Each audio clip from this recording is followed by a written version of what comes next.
Hello everyone, welcome to my channel Commerce Learning Classes, and today we will start Introduction to Accounting for class 11th. As in class 11th you are studying accounts for the very first time. इससे पहले कभी हमने इसके basics भी नहीं पढ़े, तो हम स्टार्ट करेंगे कि अकाउंटिंग होती क्या है and why we need accounting, हमें अकाउंटिंग करनी क्यों है. Okay, so let's start. Accounting ये बेसिकली जो हम करते हैं ये होती है बिजनेसेस के लिए. चाहे अब बिजनेस छोटा हो बड़ा हो, doesn't matter, size doesn't matter. It is basically accounting is done for businesses. Business में क्या होता है कि बहुत से लेन देन होते हैं. अब चाहे एक छोटी सी शॉप हो, अगर हम देखें तो उसका वो माल खरीदेगा, जो ऑनर होगा, शॉपकीपर होगा, माल खरीदेगा, माल बेचेगा, उसकी ट्रांजैक्शन होती है दिन में कई. तो इन ट्रांजैक्शंस को वो माइंड में नहीं रख सकता, उसके लिए उसे क्या करना पड़ेगा, रिकॉर्डिंग करेगा. तो what is accounting?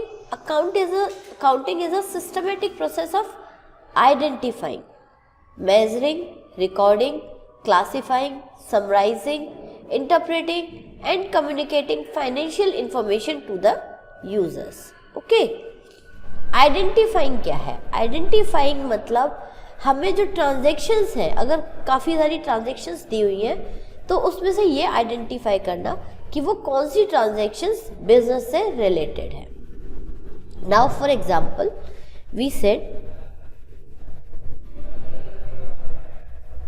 Purchase goods for ₹7,000. Okay, so is this transaction is related to business? Purchase goods मतलब माल खरीदा, कितने का? 7,000 rupees का. So this transaction is related to business. तो we will identify, हमने आइडेंटिफाई किया ना कि ये क्या है, बिजनेस से रिलेटेड ट्रांजेक्शन है.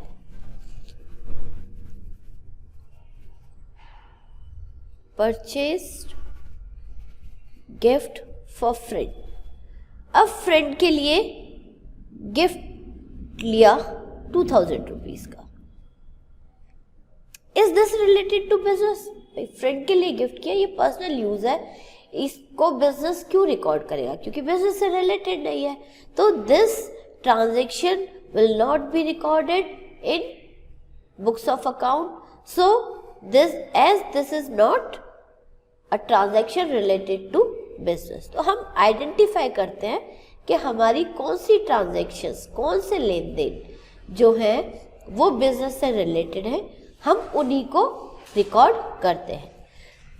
सबसे पहले हमने क्या किया, आइडेंटिफाई किया. नेक्स्ट क्या किया, मेजर. मेजर मीन्स उसको मनी टर्म्स में मेजर करना. अगर आपको मनी टर्म में नहीं दिया हुआ है तो आप उसको ट्रांजैक्शन को कंसीडर नहीं करेंगे. हम सिर्फ क्वांटिटेटिव ट्रांजैक्शंस को कंसीडर करते हैं which can be express in monetary terms. जो क्वालिटेटिव ट्रांजैक्शंस होती हैं या क्वालिटेटिव इवेंट्स होते हैं उन्हें हम रिकॉर्ड नहीं करते. राइट? जैसे यहाँ परचेज गुड्स फॉर 7,000 है, तो ये 7,000 क्या है, मॉनेटरी टर्म है. इसकी वैल्यू दी हुई है कि इसको हम कैसे, कितने में मेजर कर सकते हैं, 7,000 रुपीज में. राइट? अगर मैंने लिखा bonus paid to hard working staff,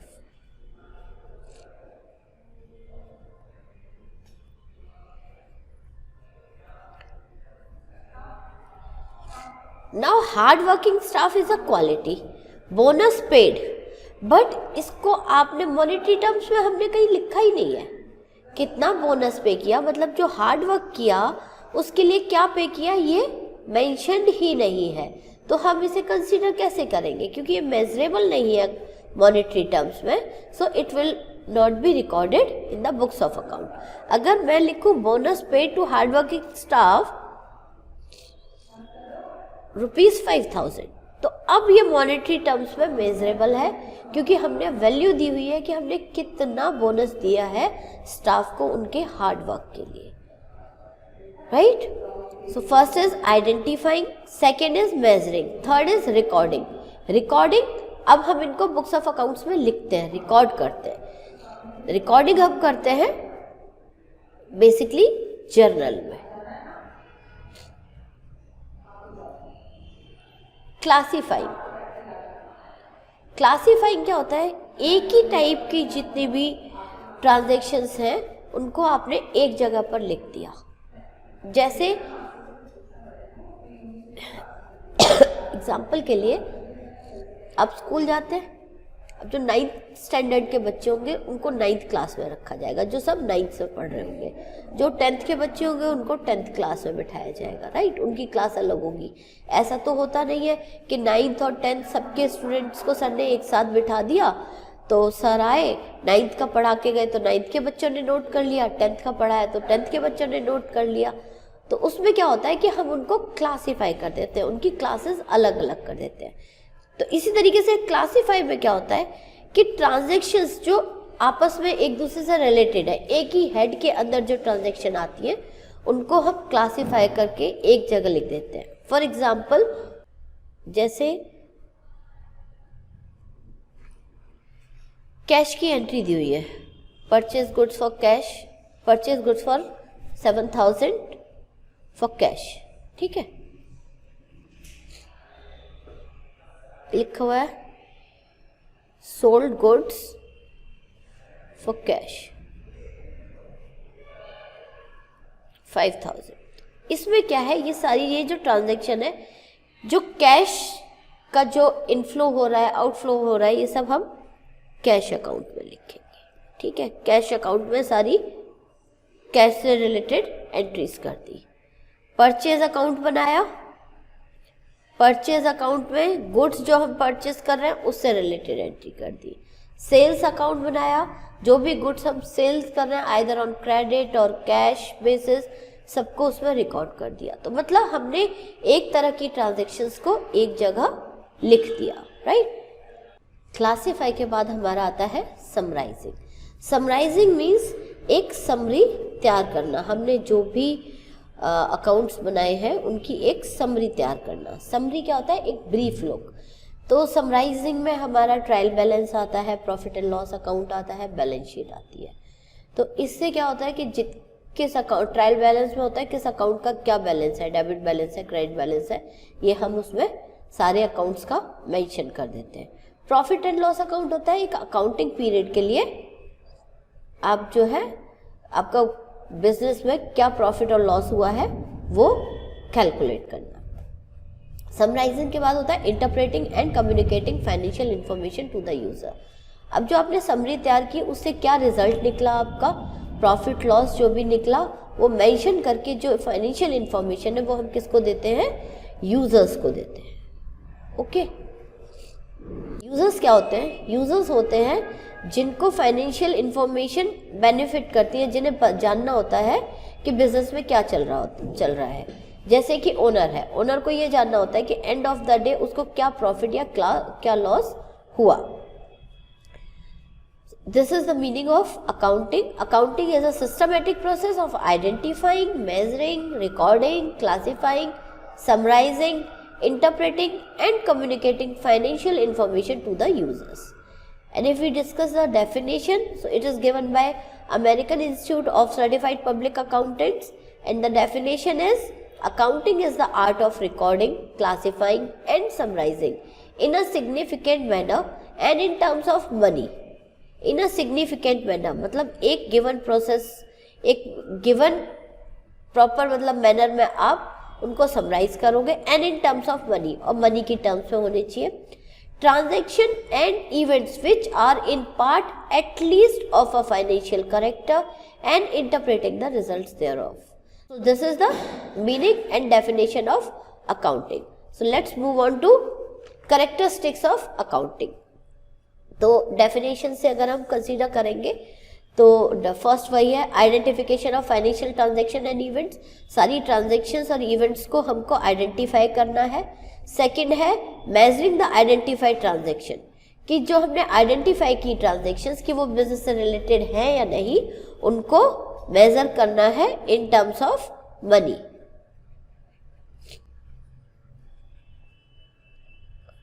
okay, so this is measuring the identified transaction. Next is recording. इसको हम रिकॉर्ड करते हैं, तो रिकॉर्ड करने के लिए हम जर्नल एंट्रीज पास करते हैं और इसकी रिकॉर्डिंग किस में होती है, जर्नल में होती है। ओके, जितनी भी ट्रांजैक्शन है डे टू डे बेसिस पे, अगर एक दिन में 10 ट्रांजैक्शन हुई है तो वो 10 ट्रांजैक्शन जर्नल में रिकॉर्ड की जाएंगी। Then classify. क्लासीफाई जैसे बताया था, एक हेड के अंदर उसी से रिलेटेड एंट्रीज आएंगी। तो क्लासीफाई जो हम करते हैं तो उसके लिए हम क्रिएट करते हैं लेजर। लेजर हर हेड का अलग होता है। For example cash account, bank account, stock account, ये सब के अलग अलग अकाउंट बनेंगे और इनसे रिलेटेड एंट्रीज इसमें मेंशन की जाएंगी, right. Next is summarising. Summarising, ये जितनी भी जो ट्रांजैक्शन आपने रिकॉर्ड की और क्लासिफाई की, इसकी एक समरी प्रेजेंट करना। समरी प्रेजेंट करने के लिए सबसे पहले हम बनाते हैं ट्रायल बैलेंस। ट्रायल बैलेंस में जो भी बैलेंसेस आते हैं, इन ये जितने भी हम अकाउंट्स क्लासिफाई करके जो लेजर में अकाउंट्स बनाते हैं, लेजर जो बनाते हैं, उनके जो भी बैलेंस होंगे वो ट्रायल बैलेंस में शो करते हैं। उसके बाद हम बनाते हैं trading and profit and loss account.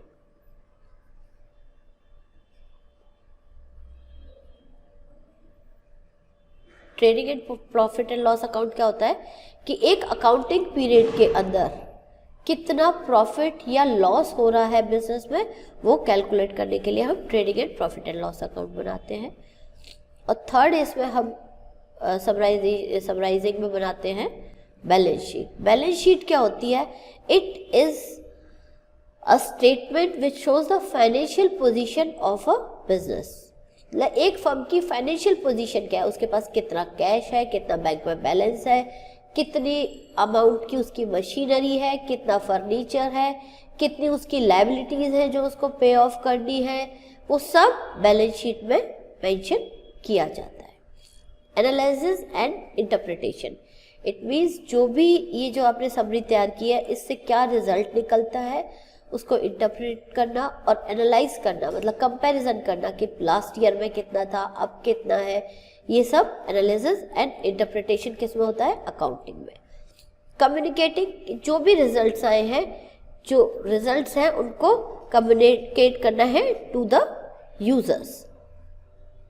Users अभी हम आगे पढ़ेंगे कि कौन कौन से यूजर्स होते हैं, ठीक है। Next is accounting is an art as well as science. Accounting एक आर्ट भी है और साइंस भी है। तो आर्ट कैसे है? आर्ट में क्या होता है, एक स्पेसिफाइड प्रोसेस होता है कोई भी काम करने का, कोई स्किल्स होती है। तो अकाउंटिंग हमेशा एक प्रॉपर मैनर में, जैसे हमने पढ़ा कि it is a systematic process, तो ये क्या हो गया? आर्ट हो गया। और साइंस में क्या है? साइंस मीन्स कि कुछ रूल्स हैं जो यूनिवर्सल प्रिंसिपल्स हैं जो इसमें फॉलो किए जाते हैं। तो अकाउंटिंग में भी जो हम रिकॉर्ड्स बनाते हैं, रिकॉर्डिंग करते हैं, क्लासिफाई करते हैं, समराइजिंग करते हैं, तो ये सब यूनिवर्सल प्रिंसिपल हैं अकाउंटिंग के, जिनके बेस पर हम सारा अकाउंटिंग प्रोसेस मेंटेन करते हैं। So therefore we can say accounting is an art as well as science. Okay, so next is objective of accounting. Objectives क्या है, किस लिए करते हैं accounting? To maintain accounting records. Accounting records बनाने के लिए कि हमें पता रहे कब कौन सी ट्रांजैक्शन हुई है, इन सबको हम उसके लिए क्या करते हैं? अकाउंटिंग रिकॉर्ड्स मेंटेन करते हैं। क्योंकि हमारी जो मेमोरी होती है वो इतनी ज़्यादा नहीं होती कि हम सारे रिकॉर्ड्स अपने माइंड में रख सकें, तो उसके लिए हम उन्हें रिकॉर्ड करते हैं। तो अकाउंटिंग का ऑब्जेक्ट क्या होता है कि बेसिकली जितनी भी ट्रांजैक्शन है उनको रिकॉर्ड्स में मेंटेन करना। Next is to ascertain profit and loss, कि एक अकाउंटिंग पीरियड में बिजनेस को क्या प्रॉफिट या लॉस हो रहा है, ये निकालने के लिए हम अकाउंटिंग करते हैं। Next is to determine financial position. Financial position means balance sheet बनाना। इसमें क्या होता है कि एक फर्म की क्या एक डेट पर क्या फाइनेंशियल पोजीशन है, मतलब क्या उसकी असेट्स हैं, क्या लायबिलिटीज हैं, ये सब हम किस में शो करते हैं, फाइनेंशियल पोजीशन पे। अब ये जितने भी टर्म्स आ रही हैं, असेट्स, लायबिलिटीज, बैलेंस शीट, ये हम अभी नेक्स्ट स्लाइड में करेंगे। तो आपको ये सारे जो टॉपिक्स, जो कुछ वर्ड समझ नहीं आ रहे होंगे, वो सब क्लियर हो जाएंगे। Next is to facilitate management. Management को फैसिलिटेट करने के लिए अकाउंटिंग क्या करता है कि जितनी भी इंफॉर्मेशन है, फाइनेंशियल इंफॉर्मेशन, वो मैनेजमेंट को प्रोवाइड करता है और मैनेजमेंट अकॉर्डिंगली अपने प्लान्स एंड पॉलिसीज बनाते हैं और डिसीजन मेकिंग उसी के बेस पर करते हैं, right. Next is to provide accounting information to the users, कि जो अकाउंटिंग इंफॉर्मेशन है वो यूजर्स को प्रोवाइड करते हैं जो उनके डिसीजन मेकिंग में या उनके लिए बेनिफिशियल है।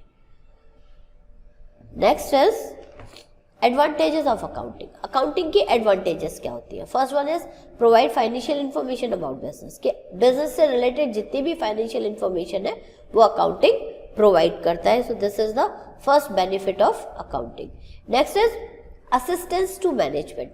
मैनेजमेंट को असिस्ट करता है, कैसे कि फाइनेंशियल इंफॉर्मेशन जब बिजनेस को प्रोवाइड कर, बिजनेस की जो फाइनेंशियल इंफॉर्मेशन है जब हम मैनेजमेंट को प्रोवाइड करते हैं तो मैनेजमेंट अकॉर्डिंगली अपनी प्लानिंग करता है कि उसे आगे क्या करना है, सेल्स को कैसे इंक्रीज करना है, कॉस्टिंग को कैसे कम करना है, एक्सपेंसेस कहाँ कम करने हैं, वो सब मैनेजमेंट प्लान करता है और उसी के अकॉर्डिंग अपनी पॉलिसीज बनाता है। So this basically assist the management to make financial decisions. Next is facilitates comparative study. Comparative study inter-firm भी हो सकती है और इंट्राफर्म भी हो सकती है। मतलब इंट्राफर्म मतलब फर्म के अंदर ही कंपैरेटिव स्टडी तैयार कर रहे हैं कि लास्ट ईयर के मैंने 3 इयर्स के प्रॉफिट एंड लॉस और फाइनेंशियल पोजीशन निकाली फर्म की कि पहले क्या थी और अब क्या है। तो ये क्या हो गया कि मैं फर्म के ही अंदर कंपैरिजन कर रही हूँ उसका डिफरेंट टाइम पीरियड पर। तो दिस इज इंट्राफर्म। और इंटरफर्म जब सेम इंडस्ट्री की किसी दूसरी फर्म से, अपने कॉम्पिटिटर से, जब हम उनके अकाउंट्स को, उनकी फाइनेंशियल इंफॉर्मेशन को अपनी फाइनेंशियल इंफॉर्मेशन से कंपेयर करते हैं, ये देखने के लिए कि हम अपने बिजनेस को कैसे और इम्प्रूव कर सकते हैं। तो उसके लिए अकाउंटिंग जो है वो हेल्प करता है सारी फाइनेंशियल इंफॉर्मेशन प्रोवाइड करके। Next is it replaces memory. Memory को रिप्लेस करता है क्योंकि इतनी ट्रांजैक्शन हम माइंड में नहीं रख सकते हैं। डेली की जो सेल परचेज है, डेली की चलो 1 दिन की याद रखेंगे, 2 दिन की याद रखेंगे, but when we talk about a month or a year, तब हमें क्या चाहिए? तो हमें प्रॉपर रिकॉर्ड चाहिए जो मेंटेन कर रखे हो। So it replaces our memory. Next is facilitate settlement of tax authorities. जो भी इनकम टैक्स या जीएसटी कुछ भी हमें पे ऑफ करना होता है, जो उसकी सेटलमेंट करनी होती है, तो अगर हमारे रिकॉर्ड्स प्रॉपर मेंटेन है तो ये इजीली सेटलमेंट हो जाता है। Help in raising loan. अगर हमें लोन लेना है, किसी बिजनेस को लोन लेना है और उसके सारी जो रिकॉर्ड्स हैं वो प्रॉपरली मेंटेन है, तो वो बैंक में जाके वो अकाउंट शो करेगा, अपने रिकॉर्ड शो करेगा, तो उससे उसको लोन मिलने में हेल्प होती है। Helpful in decision making. कोई भी डिसीजन मेकिंग प्रोसेस है उसमें अकाउंटिंग इंफॉर्मेशन हमेशा हेल्प करती है। एज इफ कि भाई कहाँ पर कॉस्टिंग कम करनी है, कहाँ पर कौन से हमें न्यू वेंचर्स ऐड करने हैं, ये सब अकाउंटिंग इंफॉर्मेशन से हम डिसीजंस ले सकते हैं।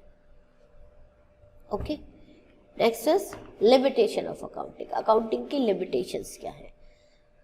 First one is accounting is not precise, मतलब एक्यूरेट नहीं होती है। इसमें आप बाइस्ड भी हो सकते हैं कि कुछ आपने एक्सपेंसेस सिर्फ ये दिखाने के लिए कि आपका प्रॉफिट कम हुआ है या इनकम कम हुई है, आपने कुछ एक्सपेंसेस ऐड कर दिए।